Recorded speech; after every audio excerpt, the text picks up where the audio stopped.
Hi పిల్లలు, మీరు ఎప్పుడైనా ఇతరులతో మిమ్మల్ని పోల్చుకొని నిరాశపడుతున్నారా? అయితే ఒక సింహం ఒక ఏనుగు కథలో మీ ప్రశ్నకు సమాధానం దొరుకుతుంది భగవద్గీతలోని ఒక గొప్ప పాఠంతో. ఫ్రెండ్స్, కృష్ణుడు ఏం చెప్తున్నాడో తెలుసా? మనలో ప్రతి ఒక్కరికి ఒక ప్రత్యేకమైన బలం, ఒక ప్రత్యేకమైన బాధ్యత ఉంటుంది. కానీ కొన్నిసార్లు మనం ఇతరులతో పోల్చుకుంటూ నేను వారిలా ఎందుకు లేను, ఇంకొకరిలా ఎందుకు అన్ని పనులు చేయలేకపోతున్నాను అని నిరాశ పడుతుంటాం.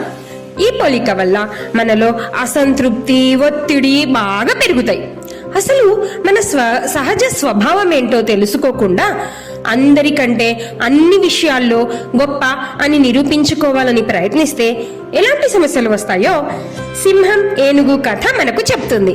భగవద్గీతలోని ఒక అద్భుతమైన పాఠాన్ని వివరిస్తుంది.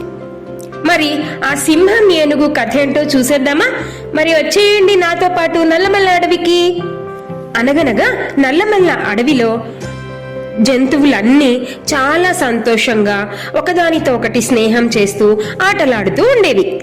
అదే అడవిలోని ఒక సింహం, ఒక ఏనుగు రెండు కూడా తమకు తామే అడవిలో చాలా బలవంతులమని భావించేవి.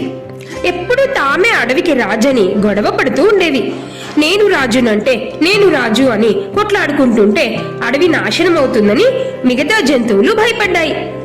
అప్పుడు సింహం ఏనుగుల దగ్గరికి ఒక తెలివైన నక్క వచ్చింది. అది వారితో మీకు ఒక పోటీ పెడతాను, ఎవరు గెలుపొందితే వాళ్లే ఈ అడవికి రాజు అంది. సింహం ఏనుగు సరే అన్నాయి.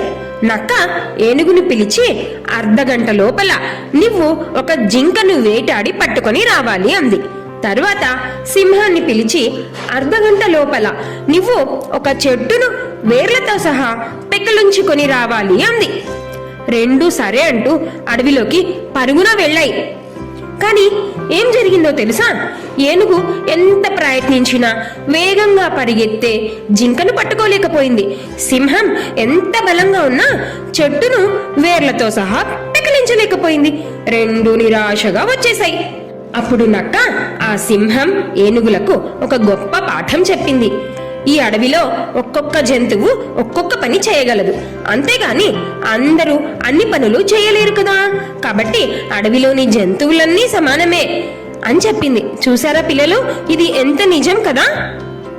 అప్పుడు విషయం తెలుసుకున్న ఏనుగు, సింహం తమ కోపతాపాలు మరిచి తమ మధ్య కాంపిటీషన్ ఉండకూడదని తెలుసుకొని రెండు స్నేహంగా ఉండసాగాయి. వాటి స్నేహం చూసిన అడవిలోని జంతువులన్నీ చాలా సంతోషించాయి. అప్పటి నుంచి అడవిలో అందరూ ఆడుతూ పాడుతూ ఉండేవారు. చూసారా పిల్లలు, మన జీవితం కూడా అంతే.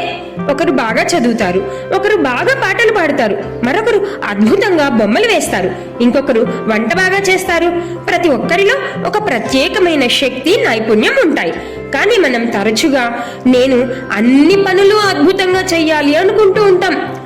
ఎందుకు అన్ని పనులు చేయలేం అని ఇతరులతో పోల్చుకుంటూ ఉంటాం. ఇందువల్ల మనలో నిరాశ, అసంతృప్తి కలిగి ఒత్తిడికి లోనవుతాం. అందుకే గీతలో కృష్ణుడు ఇదే విషయం గురించి ఏమన్నాడో తెలుసా? శ్రేయాన్ స్వధర్మో విగుణ పరధర్మాత్ సు అనుష్ఠితాత్ స్వధర్మే నిధనం శ్రేయ పరధర్మో భయావహ అని. అంటే ఇతరుల ధర్మాన్ని ఎంత బాగా నిర్వర్తించినా నీ ధర్మం, నీ సొంత స్వభావం, నీ సహజ సిద్ధమైన నైపుణ్యం, నీ స్వధర్మమే నీకు శ్రేయస్కరం.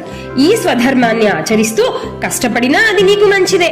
కానీ ఇతరుల ధర్మాన్ని అనుకరించడం లేదా ఇతరులలా మారాలని ప్రయత్నించడం వల్ల మనకు విజయం చేకూరదు.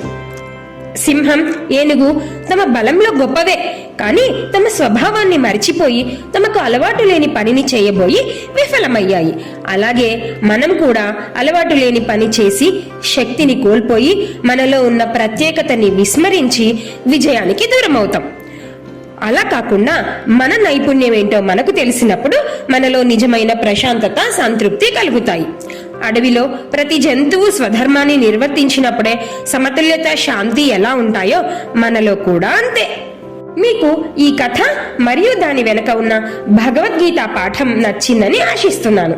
మరైతే ఈ వీడియోని లైక్ చేసి మీ స్నేహితులతో పంచుకోండి. నేను నా నైపుణ్యాన్ని గుర్తిస్తానని కామెంట్ చేయండి. మరిన్ని స్ఫూర్తిదాయక గీతా పాఠాల కోసం మా ఛానల్ని సబ్స్క్రైబ్ చేసుకోండి. Thank you. కృష్ణార్పణమస్తు.